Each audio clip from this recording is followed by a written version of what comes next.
Mbi të gjitha, faleminderit deputetëve të legislaturës së shkuar këtu në Tiranë, që nuk janë aktualisht deputet,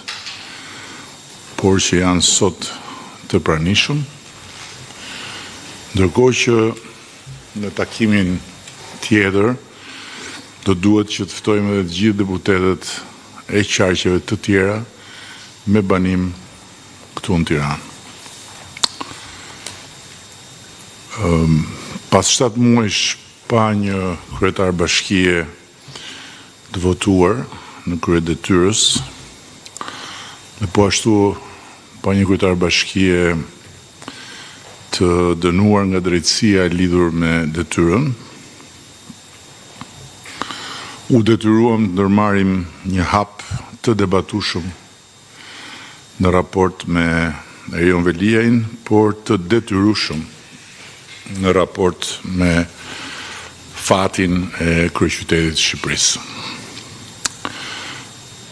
Këshilli Bashkiak miratoi dje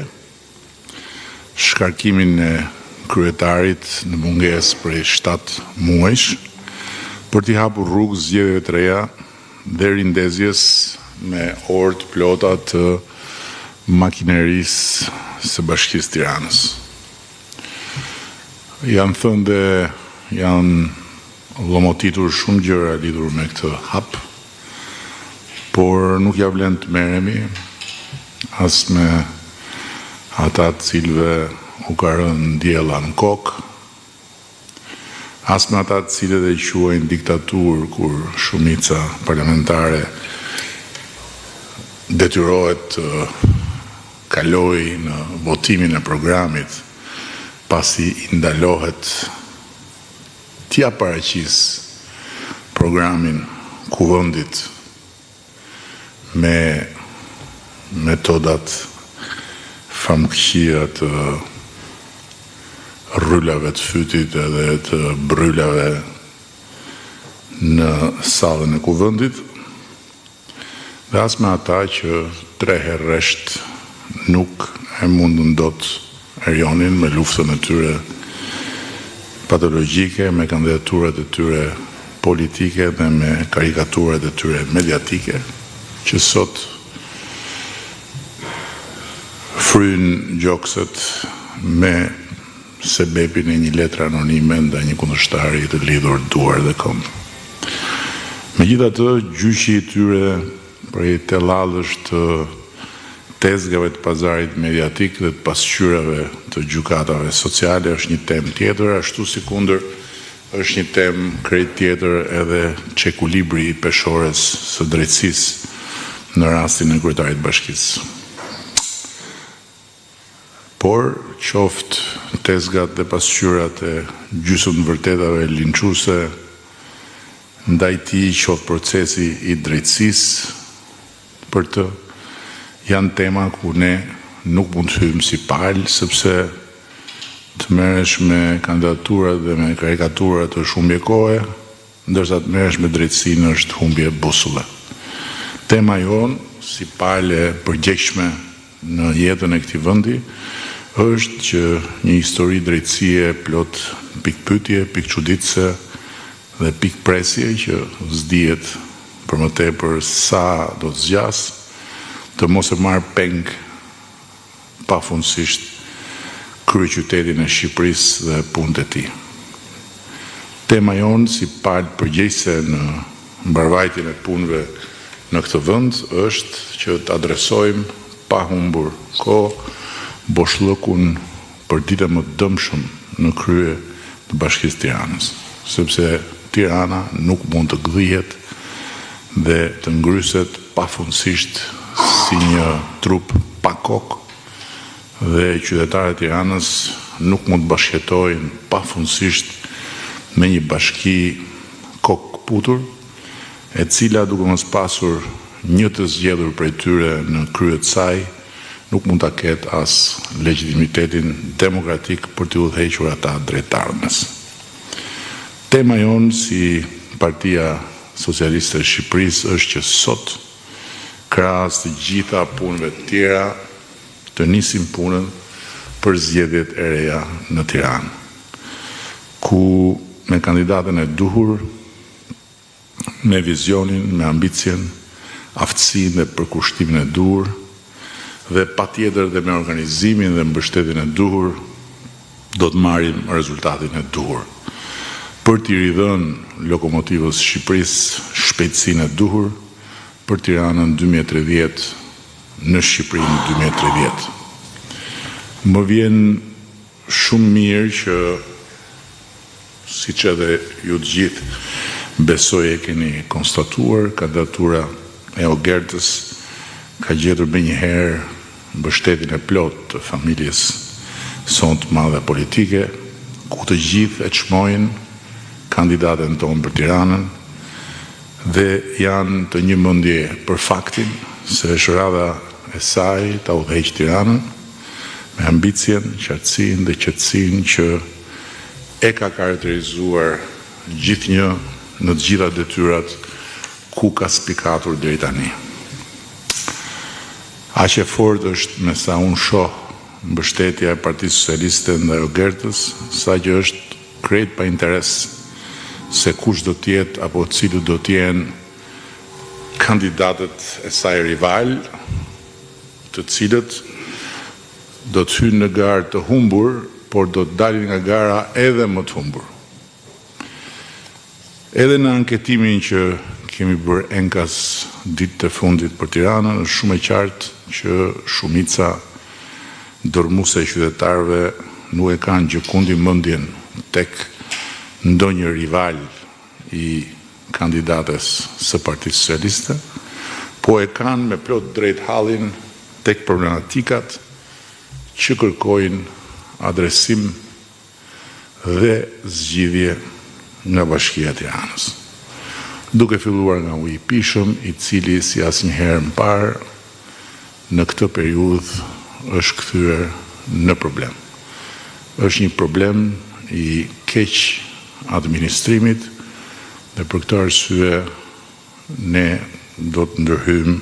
përsëri në drejtimin e ujësjellësit të Bashkisë Tiranës, ndërkohë që siç e kemi bërë me dije publikisht, një reformë shumë më e thellë dhe më gjithëpërfshirëse në aspektin e territorit të Shqipërisë, pra jo vetëm për Tiranën, ka nisur të marrë jetë,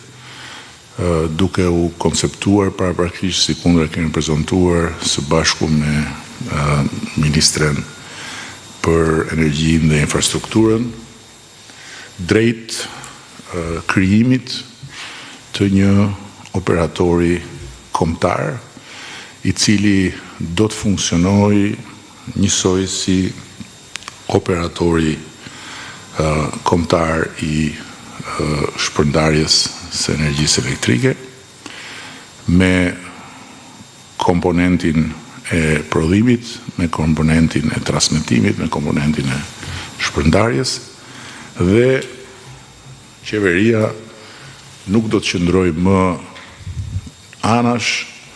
duke pritur dhe shpresuar që bashkitë të kryejnë shërbimin e duhur cilësor për qytetarët, por do t'ju bashkohet atyre, sepse bashkitë do t'jenë pa diskutim aksionere në këtë kompani të madhe publike, ama do të udhëheq duke marrë të gjithë përgjegjësinë për ecurinë e gjithë këtij procesi që shumë ka zgjatur, me thënë drejtën, duke pritur që të ngrihet në nivelin e duhur në të gjitha pjesët e territorit, duke u bazuar tek vendimarrjet shpeshherë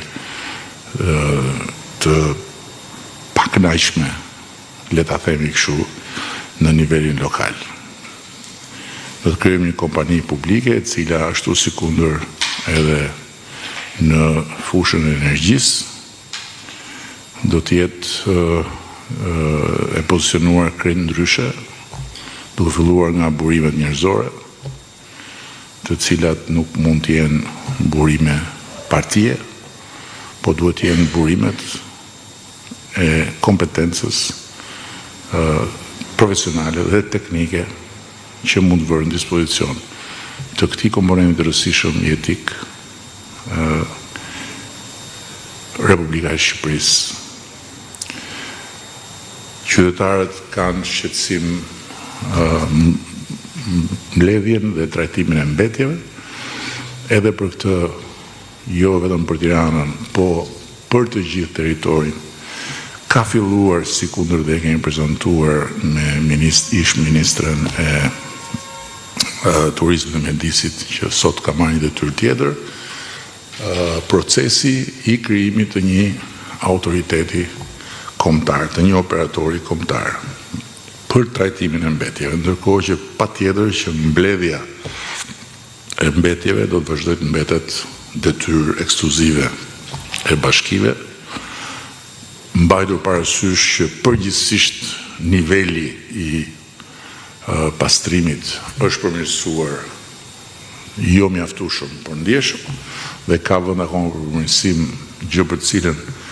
do t'ju qëndrojmë mbi kokë bashkive, por nga ana tjetër trajtimi i mbetjeve që ka hyrë në një fazë krejt të re me ardhjen tonë në qeveri, sepse jetonim në një vend me një numër maramendës pikash ilegale të hedhjes së mbeturinave dhe me një numër më të vogël se kishte edhe një dorë të pikave të trajtimit të mbetjeve, dhe që sot ka shumë më tepër investim dhe ka shumë më tepër infrastrukturë, do duhet të ngrihet gjithsesi në një nivel krejt tjetër. Qytetarët e Tiranës duan të shohin të shkojë deri në fund ajo që ka nisur me hapësirat publike, jo vetëm si çmontim dhe çlirim i ngrehinave të kudo ndodhura që pas kanë qenë shumë më tepër se sa çmund na janë dukur, siç po shohim, por që do t'i largojmë në çdo cep të Tiranës, por edhe për atë që vjen mbrapa. Nuk mund që ato hapësira të mbeten thjesht hapësira nga ku është hequr një ngrehin, po duhet kthehen në hapësira publike cilësore dhe nuk mundet dot që ato platformat t'i zëvendësojnë karriget që janë bërë si këmbët e pafundme të ushtarëve në lëret e kalamajve që mbushin ato dyshemet me figura ushtarësh. Shqetësim tjetër që duhet adresuar është shqetësimi që kërkesa për kopshte dhe qerdhe publike rritet shumë më tepër se sa çrritet oferta. Dhe është absolutisht e mundur, ne kemi shumë qartë se si bëhet kjo, dhe nga ana jonë kemi filluar që të përcaktojmë disa kritere për të gjithë ata që do të ndërtojnë Tiranë, që të kontribuojnë për kopshte dhe për qerdhe, por duhet me patjetër që këtë proces ta udhëheqë bashkia, ne mund dhe duhet ta mbështesim, duke po ashtu përgatitur të gjitha terrenet e nevojshme për ndërtimin e kopshteve apo dhe shkollave të reja. Ata që janë këtu, shumica deputet të sotëm apo derideshëm Tiranës, e din shumë mirë se sa presion kanë nga komunitetet për të pasur një akses më të shpejt, më të afërt në strukturat e arsimit pra universitar, të cilat për hir të vërtetës janë të një cilësie komplet tjetër në Tiranë, aty ku janë ndërtuar nga e para apo rindërtuar, por që janë më pak se sa çfarë Tirana kërkon në mënyrë të përvitshme. Po ashtu qytetarët duan zgjidhje për cilësinë e transportit urban në Tiranën e madhe, jo vetëm në bashkinë e qytetit në pjesën urbane, po në pjesën rurale, ku ka problematika serioze për këtë punë. Dhe pa diskutim, problematike janë edhe situata të ndryshme në territorin e Tiranës me të prekurit nga tërmeti, apo të tjerë të cilët kanë pretendime që lidhen me regjistrimin si të tillë, apo kanë tjerë që kërkojnë financime të reja, që nga kombinati deri tek 5 maj. Bashkia për hir të vërtetës duhet ta them këtë se do të ishte pa drejt që të mos a thosha në drejtimin e kryetares në detyrë edhe të grupit të zgjedhur ishtas së fundmit të nën kryetarëve të rinj ka bërë gjithçka që ka mundur në kushtet e vështira në të cilat operon, por nga ana tjetër nevoja për të legjitimuar udhëheqjen e bashkisë në votën e popullit është çdo ditë dhe më urgjente. Dhe mjafton të shohësh situatën dramatike me prokurimet publike që janë në nivelin më të ulët historik për të kuptuar që aty ka nevojë për pikërisht legjitimitet demokratik dhe për motivim të njerëzve. Apo mjafton të shohësh rënien dramatike të realizimit të investimeve për të kuptuar që nevoja për legjitimitet demokratik është e jashtëzakonshme në këtë fazë dhe nuk mundet të pres më gjatë. Kështu që kjo shtuar pastaj edhe domosdoshmërisë për një proces katarsisi burimor në kuptimin e vetpastrimit të Bashkisë Tiranës, ashtu siç bëm dhe po bëjmë në bashkitë e tjera, që Tirana e ka po aq nevojshme, kërkon legjitimimin e udhëheqjes së re të Bashkisë Tiranës, në mënyrë që mos kemi më situata ku hapësirat publike rezultojnë të zëna nga punonjës apo nga drejtues të njësive vendore, që është një gjë e tmerrshme dhe të cilën ne praktikisht do të adresojmë në ligjin e ri, në paketën e re që do kalojmë në qeveri, që sjell edhe ndëshkimin e rënd penal për të gjithë ata që paguajnë nga taksat e qytetarëve dhe që shkelin ligjin. U bë një llomotitje e madhe nga ata që siç thash ju ka rënë diella në kokë edhe duhet të presim gjatë sa ta marrin veten, po kur t'jen duke marrë veten do duhet përballojnë fëmijët e diellës, të cilët e përgojuan me shpotin karakteristike të delirantit provincial, shkarkimin që Ministria e Brendshme i bëri zëvendësit për tymosjen e cigares në një lokal të mbyllur. Dhe të mos e përshëndesësh këtë akt dhe të mos kërkosh që ky akt të jetë norma, të jetë parimi i palëkundur i atyre që qeverisin, por të bësh hajgare me këtë, do të thotë që të jesh një bisht cigareje i mbetur më kot në takatuken e jetës demokratike, që askush nuk ka ndërmend ta ndez më, por dhe askujt nuk i shkon mendja se duhet quar për riciklim, se është edhe një lloj cigareje pa riciklueshme. Kështu që thënë gjitha këto, unë edhe herë dua të besoj që të gjithë deputetët, ata që janë aktual, ata që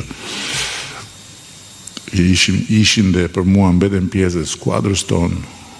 të 11 majit, por dhe të gjithë ata të tjerët të cilët banojnë në Bashkinë e Tiranës, pavarësisht se janë deputet në qargje tjera si që janë prezident Lisa këtu, do të mobilizohen që të përfshihen drejt për drejt duke marrë pjesën e tyre të përgjegjësisë mbi shpatulla sipas territoreve, sipas zonave, sipas njohjeve që kanë. Dhe sigurisht që duke mos pas asnjë dyshim për këtë, nuk kam po ashtu asnjë dyshim që patronazhistët mezi po presin që të hakmerren ndaj përqeshjeve të radhës me një reagim të duhur të radhës, i cili do të pasqyrohet në rezultatin e ditës së zgjedhjeve për Bashkinë e Tiranës, kur ato të mbahen sipas procedurave, se nuk kemi ne që vendosim ditën e zgjedhjeve. Po flas për Tiranën, se pastaj për Matin, apo për Vlorën, apo për Beratin, apo për nuk e di akoma se çfarë ka tjetër, besoj që goditja e patronazhistëve të atjeshëm do jetë edhe më dëshpëruese se sa ajo e Tiranës, ku sidoqoftë. Prapse prap do të zhvillohet një garë, siç do zhvillohet kudo, sepse në fundit ne për këtë punë jemi këtu që të fitojmë çdo garë që na del përpara me qetësinë më të madhe dhe patjetër me bindjen se pavarësisht se ne jemi fitimtar pikërisht sepse vazhdojmë të zgjojmë më herët dhe të flemë më vonë se sa humsit. Shumë faleminderit. Tani të themi 2 fjalë për organizimin pa